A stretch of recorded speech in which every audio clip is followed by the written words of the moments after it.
invito a que abran su Biblia en Primera Reyes, capítulo 18, y vamos a leer desde el versículo 41 al 46. Primera Reyes, capítulo 18, versículos 41 al 46.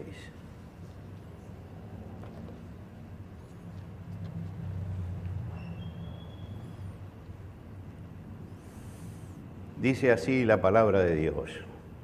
Entonces Elías dijo a Acab: sube, come y bebe, porque una lluvia grande se oye.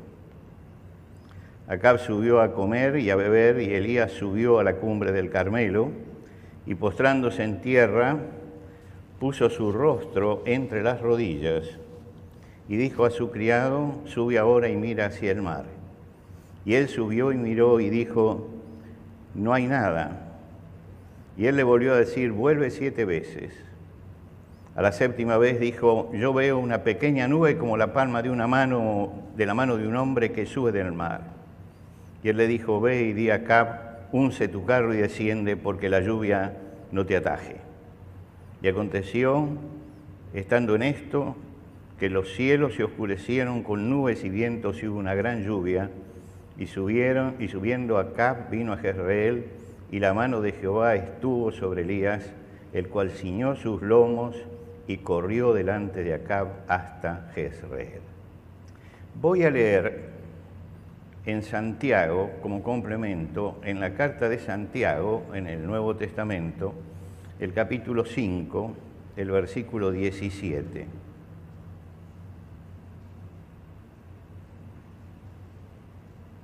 Santiago 5, 17. Confesaos vuestras ofensas unos a otros y orad unos por otros para que seáis sanados. La oración eficaz del justo puede mucho. Elías era hombre sujeto a pasiones semejantes a las nuestras y oró fervientemente para que no lloviese, y no llovió sobre la tierra por 3 años y 6 meses. Y otra vez oró, y el cielo dio lluvia, y la tierra produjo su fruto. Hasta aquí nada más en la lectura de la palabra de Dios. Elías era un hombre con identidad. Sabía dónde estaba parado. Él sabía espiritualmente dónde estaba parado. Hoy hay muy poca gente que sabe dónde está parada. Y hay muy pocos cristianos que saben realmente dónde están parados y se mantienen parados frente a la realidad en todo momento en su vida. Él estaba en la presencia de Dios, dispuesto entonces a jugarse por la fe. Contaba además con el respaldo de Dios. Anunció la sequía y la sequía vino. Sacudió espiritualmente al pueblo, desafiando a los profetas de Baal, y descendió el fuego del cielo. Quiere decir que era un hombre muy especial, Elías, muy especial, solo contra todo un imperio. No porque no hubiera otros que no se habían arrodillado frente a Baal, sino porque era el único que estaba en la presencia de Dios. Y Dios le dio el valor para hacer todo esto. El fuego aparece varias veces en la vida de Elías. Hizo descender fuego del cielo aquí. Si ustedes siguen leyendo la historia, 2 veces más va a hacer descender fuego del cielo. Y fue arrebatado en un carro de fuego. Quiere decir que el fuego aparece varias veces en su vida. Pero el fuego más importante de Elías no es este que hace descender. El fuego más importante de Elías es el que arde en el corazón de Elías. Ese fuego de fidelidad al Señor. El Señor le enseñó a los discípulos la relación íntima que había entre Elías y Juan el Bautista. Malaquías había dicho esto en su profecía, que antes que llegara el Mesías iba a precederlo Elías. Ahora, los discípulos le preguntaban a Jesús, y se lo preguntaban justamente porque habían hablado ya de Jesús como el Cristo, el Hijo del Dios viviente, Le preguntaron por qué los escribas dicen que Elías va a venir antes del Mesías. Y el Señor le contestó, Elías ya vino y no lo conocieron e hicieron todo lo que quisieron. Y los discípulos ahí se dieron cuenta de que les estaba hablando de Juan el Bautista. Y Juan el Bautista es una personalidad muy parecida a la de Elías. ¿Y cuál es la característica saliente? Fíjense que cuando nosotros hablamos de Elías, decimos, bueno, es el que hacía caer fuego del cielo. Juan el Bautista no hizo ningún milagro. ¿Dónde está la identidad? La identidad está en el fuego que los dos tenían en el corazón por ser fieles a la verdad de Dios. La verdad de ellos estaba allí. Y la coincidencia no se daba en que uno hacía milagros y el otro hacía milagros, porque uno hizo milagros y el otro no hizo milagros. Y sus ministerios fueron bien diferentes. Pero hay algo, sí, importante en ellos. Los dos estaban ardiendo y alumbrando con sus vidas el mensaje de Dios para su tiempo. Y justamente lo que dice el Señor acerca de Juan el Bautista es, él era antorcha que ardía y alumbraba. Y se puede decir lo mismo de Elías, que Elías fue en su tiempo una antorcha que ardía y alumbraba. Ardía interiormente en su celo por la fe que tenía y alumbraba porque se veía en su vida la presencia de Dios. Cuando apareció, anunció sequía. La lluvia, lo hemos explicado, era parte del pacto de Dios. El Señor dijo, cuando Dios le dijo a Moisés, cuando obedezcan, va a haber lluvia temprana y tardía. Cuando desobedezcan, se va a cortar. Quiere decir que formaba parte del pacto de Dios. La sequía no fue fruto de la casualidad, obra del destino. La sequía fue la consecuencia de que Dios dijo, voy a cumplir esto, lo mandó a Elías, y Elías dijo, no va a haber lluvia ni rocío, sino por mi palabra, y 3 años y medio vivieron en la angustia de la sequía permanente y del hambre. Pasado todos estos días, Dios le vuelve a hablar a Elías y le dice, ve, muéstrate de acá y yo haré llover sobre la faz de la tierra. El sufrimiento del pueblo esos 3 años era necesario para su conversión. No es el ideal de Dios hacer sufrir a su pueblo, como no es el ideal de Dios hacernos sufrir a nosotros. Pero la disciplina que no agrada endereza el camino también. La disciplina no le agrada al quien la recibe y no le agrada también a quien la tiene que imponer. Para ponerlo en términos humanos, Dios no se siente feliz cuando tiene que disciplinar a su pueblo. Pero es necesario. Y ese pueblo tenía que sufrir porque era necesario. Y llegó un momento, cuando desciende fuego del cielo sobre el sacrificio, que todo el pueblo dice, Jehová es Dios, Jehová es Dios. 3 años y medio se pasaron adorando a Baal. Ahora se daban cuenta que Jehová era Dios. Elías toma allí el rol que tenía que haber tomado Acab, que era eliminar a todos los profetas de Baal. A Acab le faltaba la capacidad espiritual como para hacerlo. Y es Elías el que lo saca. ¿Por qué? Porque estos hombres eran los que habían pervertido y los que habían metido la perversión adentro. Eran hombres que ya no tenían la capacidad del arrepentimiento, ni aún frente al fuego del cielo. Y entonces fueron eliminados. Y cuando uno mira el accionar de Elías, ve que cumple con un principio que enuncia Santiago también en su carta. Acercaos a Dios y Él se acercará a vosotros. Acercaos a Dios. Dios lo fuerza a través del fuego que cae sobre el altar y de los 3 años de sequía. Los fuerza a que se den cuenta dónde tienen que estar parados. Y este primer paso es lo que hace Elías, tratar de hacer volver el alma de las personas a Dios. 3 años de sequía y lo anuncia, y finalmente el fuego para mostrar que había poder. Y el pueblo reconoció en ese momento, reconoció que realmente Dios tenía poder. El segundo paso es recibir la bendición de Dios. Ahora que el pueblo reconoció, que se dio cuenta, ahora tiene que recibir la bendición. Pero la bendición no es automática. Elías tiene que orar. Se cumplió la primera etapa, el fuego mostró el poder de Dios y el pueblo necesita ahora la bendición. Y la bendición es que caiga el agua.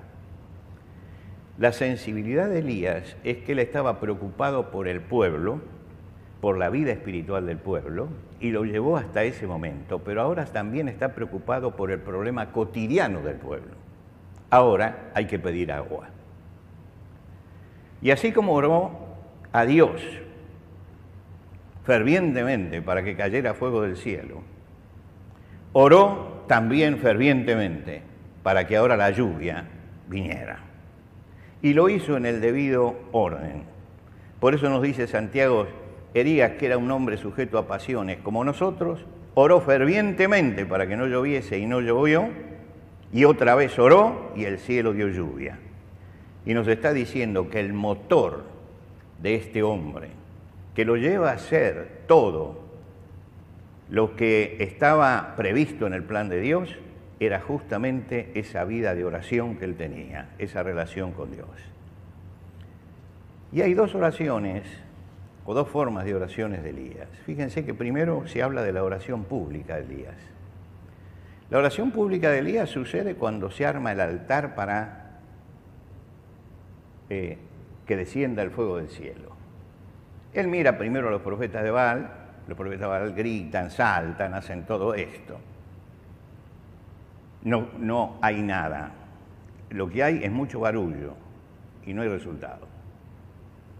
Y entonces, imaginemos a Elías. Elías hace una gran oración delante de todo el pueblo, en alta voz y seguramente al estilo de los hebreos.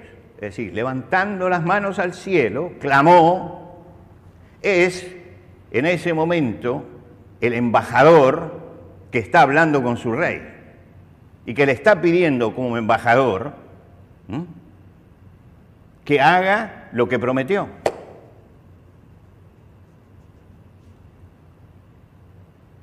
Ahora, después de esa oración pública, viene la oración privada. Y Elías se va solo a vivir en completa soledad. Y dice que cuando llegó a ese lugar, se inclinó. Ya no está el hombre levantado, se inclinó y se dobló sobre sí mismo y puso la cabeza entre sus rodillas.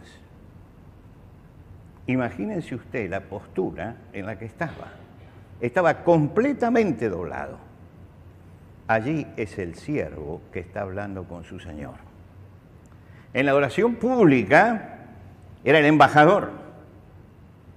Acá es el siervo. El siervo que se inclina delante de Dios. Intercede por el pueblo para que cese el sufrimiento. Tiene claro algo que el Señor va a mencionar en el Sermón del Monte. Pedid y se os dará, llamad y hallaréis, llamad y se os abrirá. Y Él está llamando por eso. Elías manda a su siervo en medio de la oración 7 veces a que vea el horizonte, hasta que aparece la primer nube, dice, era como una palma. Y cuando vio eso le dijo a Acab, andate rápido, no se olviden que ahí está el arroyo de Sisón, y cuando comienza la lluvia el arroyo de Sisón desborda y los carros se empantanaban. Entonces le dice, ya te tenés que ir, y Acab se va hasta Jezreel. El aguacero cae entonces como una bendición. Es Dios realmente manifestando todo su poder en ese momento. bendiciendo a su pueblo. Nos llama la atención la importancia de la oración en la vida de Elías, la eficacia con que la usa, las respuestas que recibe. Y creo que una de las frases claves para entender el poder de la oración en Elías la da Santiago cuando dice: la oración eficaz del justo puede mucho.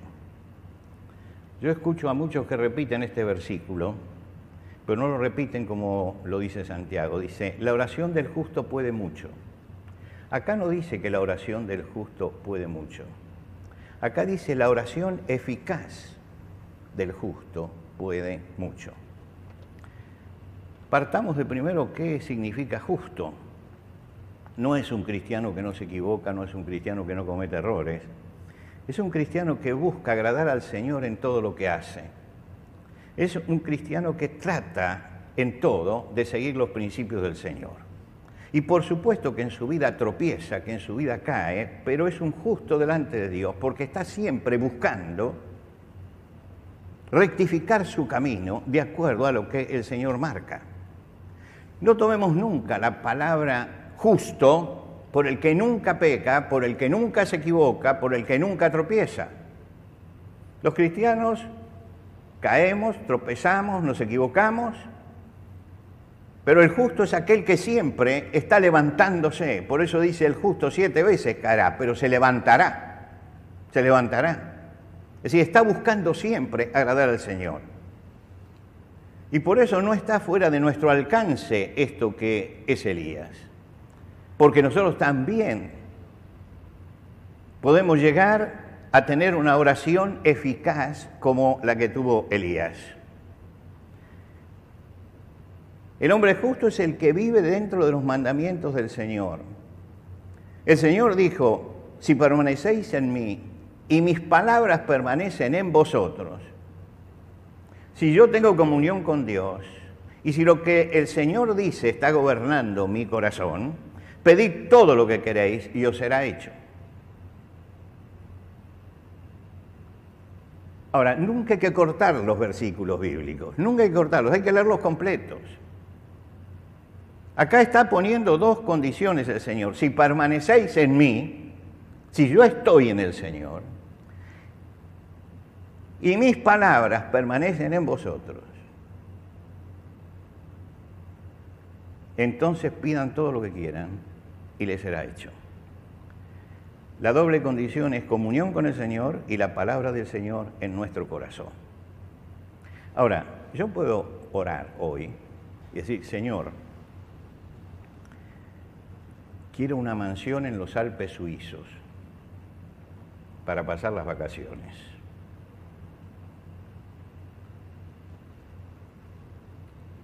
Ahora, si yo hago esa oración, estoy demostrando que la palabra del Señor no está en mí. Puede ser que yo busque al Señor y todo, pero la palabra del Señor no estoy en mí, porque estoy pidiendo para mis deleites. Juan aclara y dice, cualquier cosa que le pidiéremos, la recibiremos a Él, porque guardamos sus mandamientos y hacemos las cosas agradables delante de Él. Quiere decir que la respuesta a la oración está vinculada con la vida de la persona. Está vinculada con eso. La oración es eficaz cuando estoy en comunión con Dios y cuando busco hacer su voluntad y cuando acepto sus mandamientos. Voy a orar allí correctamente. Pedid y no recibís porque pedís mal para gastar en vuestros deleites. Lo dice Santiago también. La oración ajustada a las necesidades reales de la persona solamente aparecen en nosotros cuando tenemos una comunión íntima con el Señor y cuando realmente la palabra de Dios está en nosotros. Si la palabra de Dios está en mí, no voy a estar pidiendo tonteras. Voy a saber por el Espíritu cuáles son las cosas que tengo que pedir. Elías oró fervientemente, oró con oración, dice. Y esa oración absorbente y excluyente hizo que Dios actuara poderosamente a través de él. Quiere decir que Elías nos da la clave de la oración. La oración, para ser escuchada, en primer lugar, yo tengo que tener una vida que busque ajustarse a los principios de Dios, permanecer en las palabras del Señor. Una vida que esté haciendo eso. Y juntamente con eso, la palabra de Dios tiene que estar en mi vida en tal forma que modele mis pensamientos y mis sentimientos. Y cuando Dios modela mis pensamientos y mis sentimientos, la oración que yo hago es una oración sensata. Hay muchas oraciones insensatas y por eso no hay respuesta a la oración. La oración tiene esta doble condición y por eso es importante entender que una cosa es la oración pública y otra cosa es que la vida espiritual se sostiene con la oración privada e individual. Esa oración privada, individual, personal con Dios, tiene que ser fundamental en nuestra vida espiritual, porque es lo que nos está relacionando directamente con el Padre, Padre, Hijo, Siervo y Señor. Esta relación es lo que hace que la oración sea eficaz. Por lo tanto, nadie vuelva a decir, la oración del justo puede mucho. Digamos todo, la oración eficaz del justo puede mucho. Porque esa palabra eficaz no está puesta allí por casualidad. Me está señalando toda una vida de relación que yo tengo que tener con el Señor.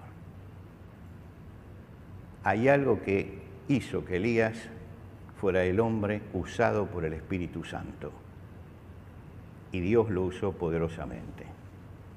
En el siglo XIX había un famoso predicador que se llamaba Moody.